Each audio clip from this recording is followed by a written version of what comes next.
आदरणीय श्री रामनाथ कोविंद जी, उपराष्ट्रपति श्री एम वेंकैया नायडू जी, प्रधानमंत्री श्री नरेंद्र मोदी जी, लोकसभा के स्पीकर श्री ओम बिरला जी, चीफ जस्टिस एन.वी. रमन्ना जी, सम्मानित सांसदगण, अन्य महानुभावों, देवियों और स्वजनों तथा मेरे प्यारे देशवासियों, सभी को जोहार।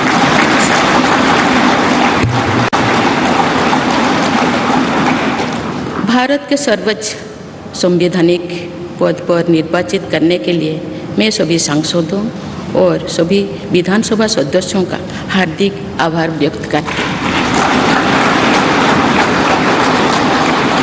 आपका मत देश के करोड़ों नागरिकों के विश्वास की अभिव्यक्ति है। मैं भारत के समस्त नागरिकों की आशा, आकांक्षा और अधिकारों की प्रतीक इस पवित्र संसद से सभी देशवासियों का पूरी विनम्रता से अभिनंदन करती हूँ।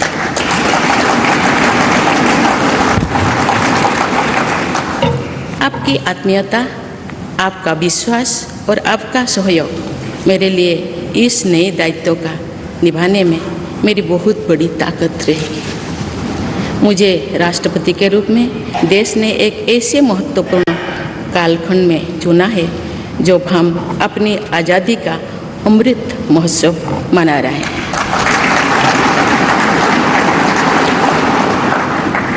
आज से कुछ दिन बाद ही देश अपनी स्वाधीनता के 75 वर्ष पूरी करेगा। ये भी एक संयोग है कि जब देश अपनी आज़ादी के 50वें वर्ष का पर्व मना रहा था, तभी मेरे राजनीतिक जीवन की शुरुआत हुई थी।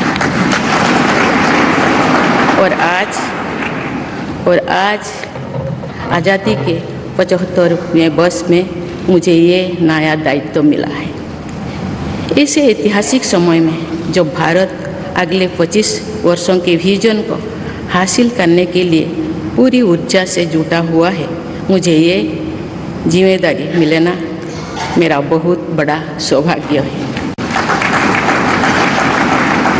मैं देश की ऐसी पहली राष्ट्रपति भी हूँ जिसका जन्म आज़ाद भारत में हुआ है। हमारे स्वाधीनता सेनानियों ने आज़ाद हिंदुस्तान के हम नागरिकों से जो अपेक्षाएं की थी, उनकी पूर्ति के लिए इस अमृत काल में हमें तेज गति से काम करना होगा। इन 25 वर्षों में अमृत काल की सिद्धि का रास्ता 2 पटरियों पर आगे बढ़ेगा, सबका प्रयास और सबका कर्तव्य। भारत के उज्जवल भविष्य की नई विकास यात्रा हमें सबके प्रयास से करनी है, कर्तव्य पथ पर चलते हुए करनी ही है। कल यानी 26 जुलाई को कारगिल विजय दिवस भी है। ये दिन भारत की सेनाओं के शौर्य और संयम दोनों का ही प्रतीक है।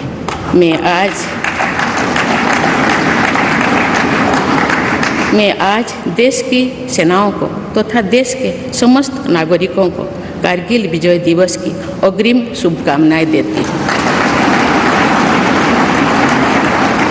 देवियों और स्वजनों, मैंने अपनी जीवन यात्रा पूर्वी भारत में ओडिशा के एक छोटे से आदिवासी गांव से शुरू की थी। मैं जिस पृष्ठभूमि से आती हूँ, वहाँ मेरे लिए प्रारंभिक शिक्षा प्राप्त करना भी एक सपने जैसा ही था। लेकिन अनेक बाधाओं के बावजूद मेरा संकल्प दृढ़ रहा और मैं कॉलेज जाने वाली अपने गांव की पहली बेटी थी।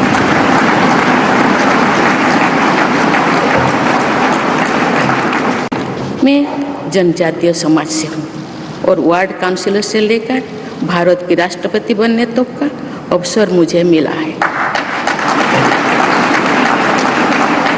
ये लोकतंत्र की जननी भारतवर्ष की महानता है।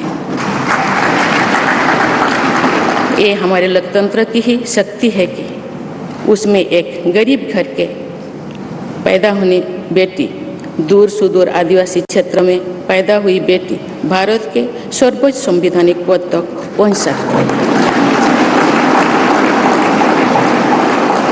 राष्ट्रपति के पद पहुंचना मेरी व्यक्तिगत उपलब्धि नहीं है, ये भारत की प्रत्येक गरीब की उपलब्धि है। मेरा निर्वाचन इस बात का सबूत है कि भारत में गरीब सपने भी देख सकता है और उन्हें पूरा भी कर सकता है।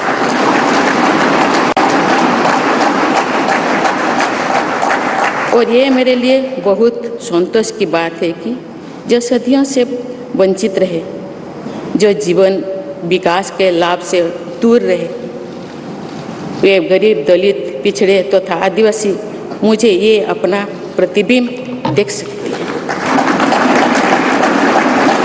मेरे इस निर्वाचन में देश के गरीब व का आशीर्वाद शामिल है। देश की करोड़ों महिलाओं और बेटियों के सपनों और सामर्थ्य की झलक है।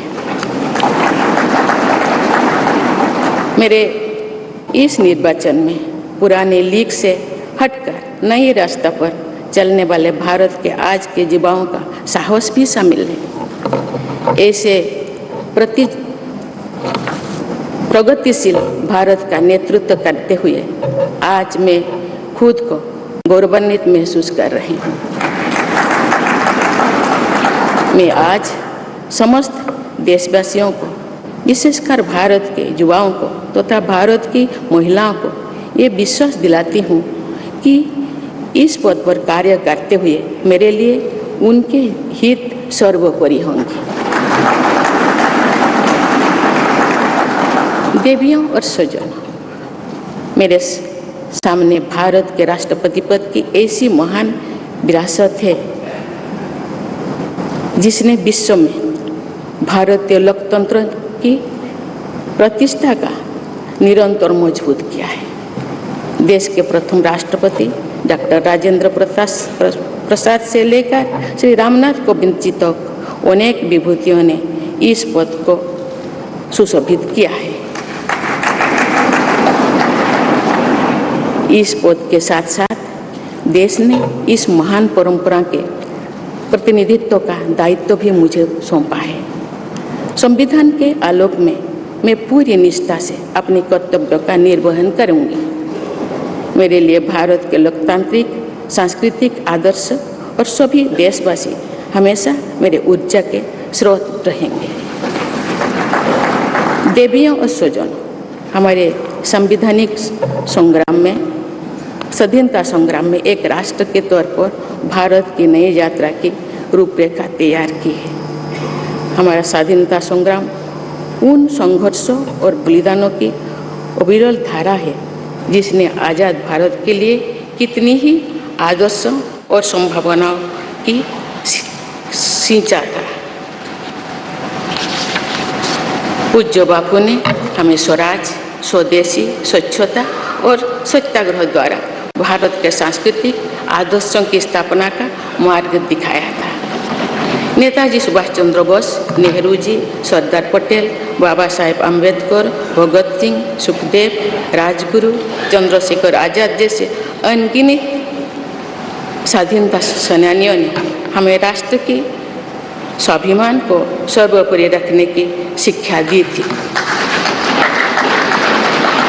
रानी लक्ष्मीबाई, रानी वेलु नाचियार, रानी गाइदिन्लु और रानी चेन्निमा जैसी अनेकों वीरांगनाओं ने राष्ट्र इच्छा और राष्ट्र निर्माण में नारी शक्ति की भूमिका को नई ऊर्जा दी है। संथाल क्रांति, पाइक क्रांति से लेकर कोल क्रांति और भील क्रांति ने स्वतंत्रता संग्राम में आदिवासी योगदान को और सशक्त किया। सामाजिक उत्थान एवं देश प्रेम के लिए धरती आबा भगवान बिरसा मुंडा जी के बलिदान से हमें प्रेरणा मिली थी। मुझे खुशी है कि आज़ादी की लड़ाई में जनजातीय समुदाय के योगदान को समर्पित अनेक म्यूजियम देश भर में बनवाया जा रहा है।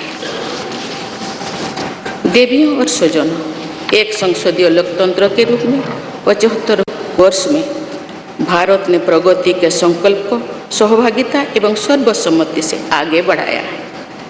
विविधताओं से भरे अपने देश में हम अनेक भाषा, धर्म, संप्रदाय, खान पान, रहन सहन, रीति रिवाजों का अपनाते हुए एक भारत श्रेष्ठ भारत के निर्माण में सक्रिय है।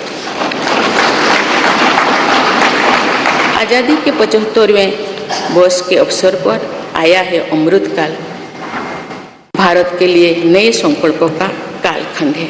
आज मैं इस नए युग के स्वागत में अपने देश को नई सोच के साथ तत्पर और तैयार देख रही हूँ। भारत आज हर क्षेत्र में विकास का नया अध्याय जोड़ रहा है। कोरोना महामारी के वैश्विक संकट का सामना करने में भारत ने जिस तरह का सामर्थ्य दिखाया है, उसने पूरे विश्व में भारत की साख बढ़ाया है।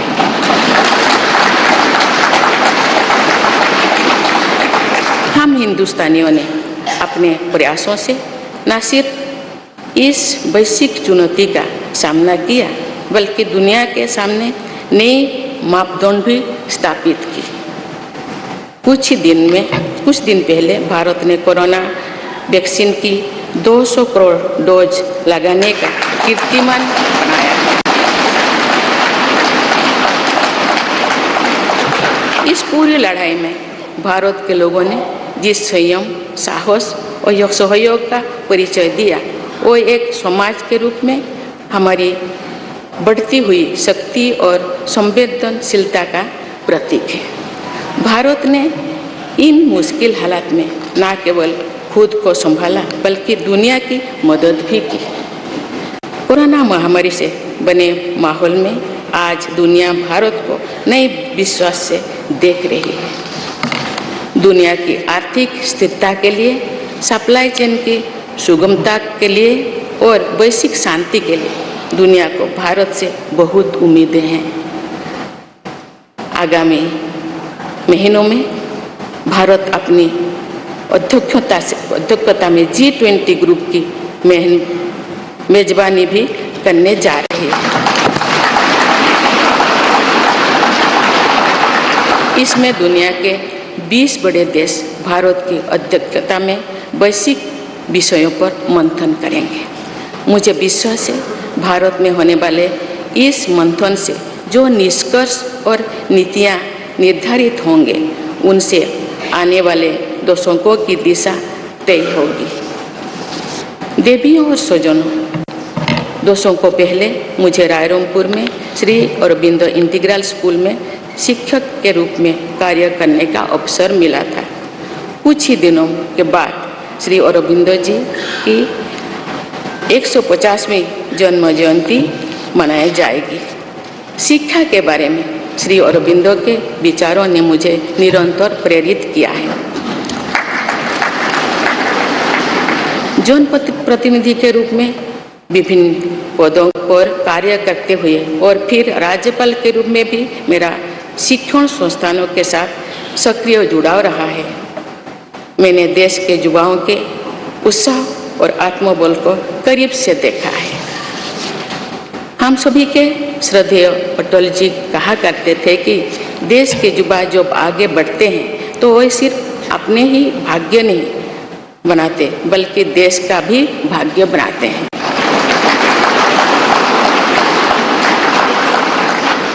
आज हम इसे सोच होते देख रहे हैं।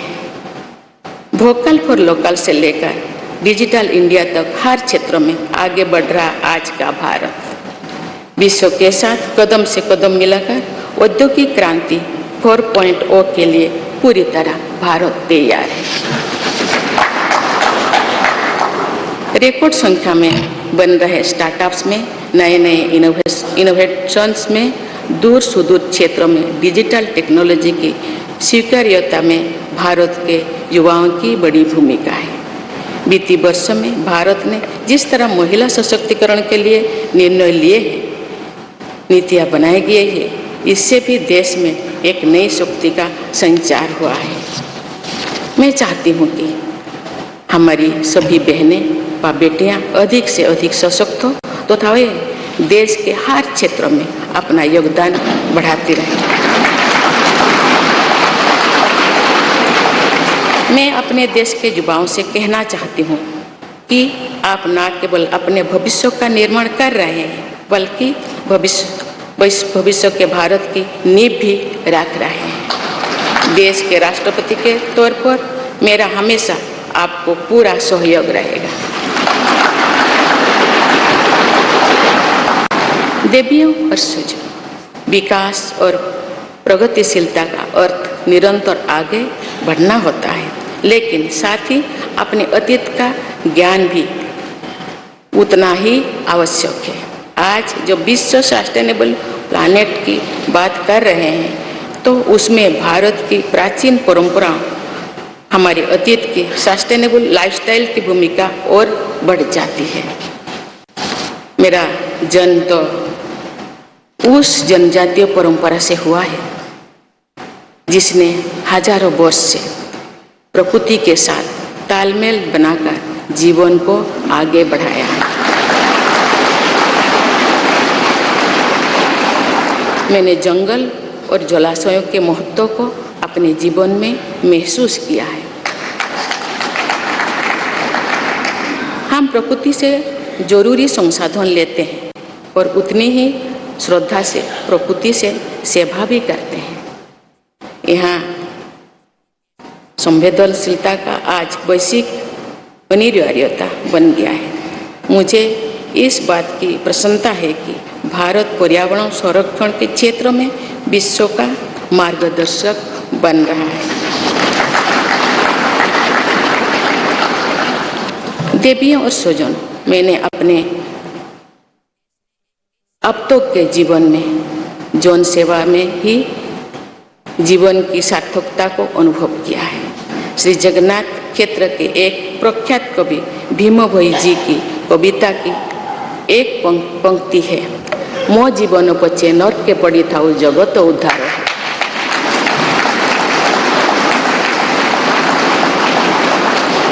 अर्थात अपने जीवन के हित और हित से बड़ा जगत कल्याण के लिए कार्य करना होता है। जगत कल्याण की इसी भावना के साथ मैं आप सब के विश्वास पर खरा उतरने के लिए पूरी निष्ठा व लगन से काम करने के लिए सदैव तत्पर रहूँगी। आइए हम सभी एकजुट होकर समर्पित भाव से कर्तव्य पथ पर आगे बढ़े तथा वैभवशाली व आत्मनिर्भर भारत का निर्माण करें। धन्यवाद। जय हिंद, जय भारत।